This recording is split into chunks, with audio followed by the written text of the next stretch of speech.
Hello guys! Hello Libra! Welcome dito sa aking channel. Kapalaran 888, welcome. Alamin natin kung anong messages, vibration, gabay energy para sa lahat. This is general reading, so pwede kang makaresonate. Libra. Okay, tingnan natin. Libra, the principal card shows a man. OMG. So, nakikita ko sa'yo dito, Libra. Single ka ba? Or married? Or in a relationship? Kasi parang meron dito isang tao na binabalandra niya yung pera niya sa'yo. Sa mukha mo. Yung parang may isang tao dito na pwedeng may gusto siya sa'yo. Parang pinapakita niya sa'yo. Yung parang binuboost niya. Yung, anong tawag doon? Pinagyayabang. May isang tao dyan na pinagyayabang kung gaano siya kayaman, kung ilan yung ari-arian niya, kung ano-ano, para siguro makuha ka. Okay?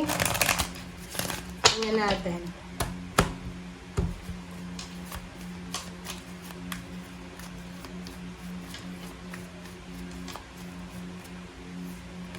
Okay, yoga. Hindi siya connected dito, Libra. OMG.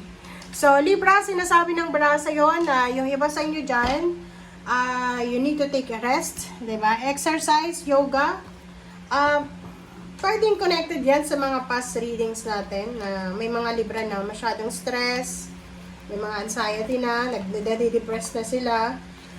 Kailangan mo mag-yoga or pwedeng exercise, zumba, relaxation, spending time sa dagat, sa nature, o sa kung ano pa man.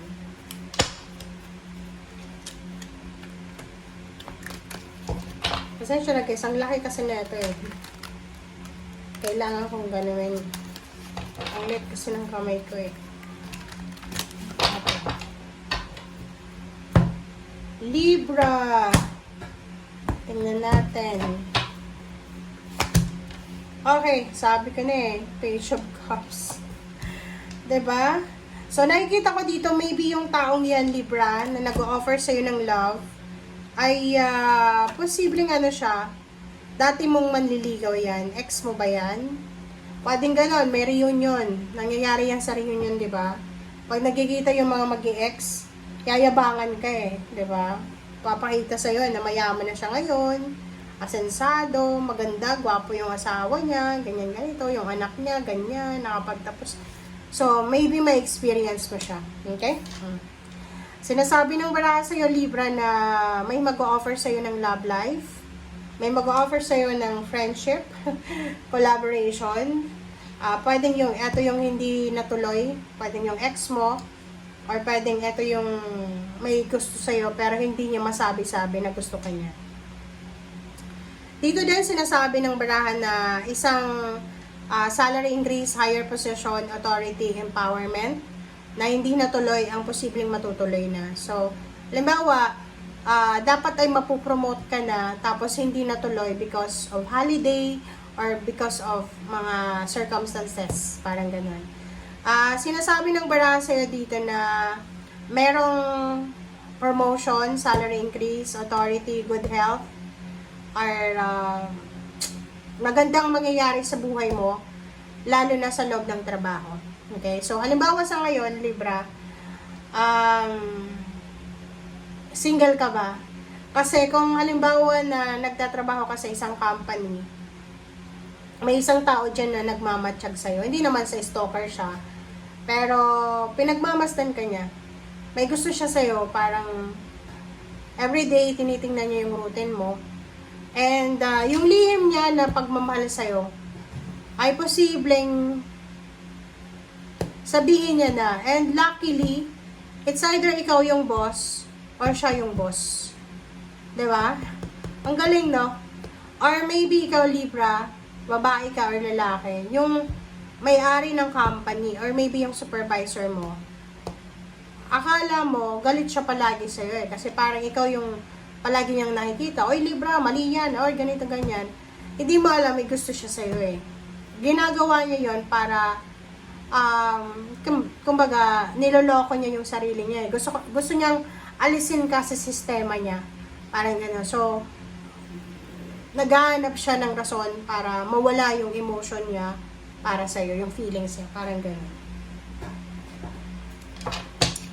Okay. Pero naka-hidden pa siya. Nakatago yung emotion ng taong yan.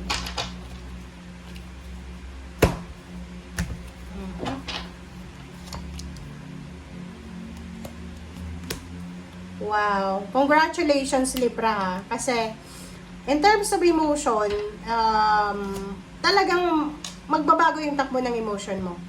Yung ibang mga matagal lang single, pwedeng magkaroon ng relationship. Yung panay-away na mag-asawa, pwedeng maayos. Yung pamilya na sobrang gulo ay posibleng maayos din. Diba? Sobrang kaligayahan. Ay kita ko may Libra ditong sobrang masaya because of the achievements ng family niya, ng asawa. And sobrang kalmado. Ang galing. Laseto, Knight of Wands, Page of Cups, Gentleman. Iisa lang eh. 'Di ba? So, unexpected to eh. Kasi parang sinasabi sir dito na, yun na nga, pwedeng yung boss mo na palaging galit sa'yo, yung team leader mo na palaging galit sa'yo, ay gusto pala sa'yo. And, posibleng, isang salary increase or higher position ang i-offer sa'yo, na pwedeng maging rason kung bakit aapo yung cups mo. Bakit ba magiging masaya ka? Pwedeng magkaroon ka din ng pagkakataon na maimbitahan sa isang kasal.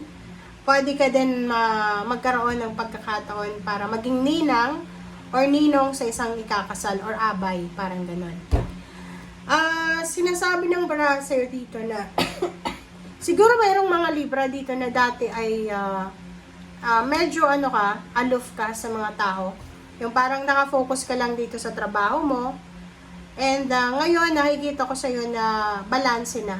Parang meron ka ng oras para sa trabaho, meron ka ng oras para sa mga occasions. Kasi parang yung Libra dati, nakafocus lang sila sa ginagawa nila. Like, yung nanay nakafocus lang sa pamilya, sa anak.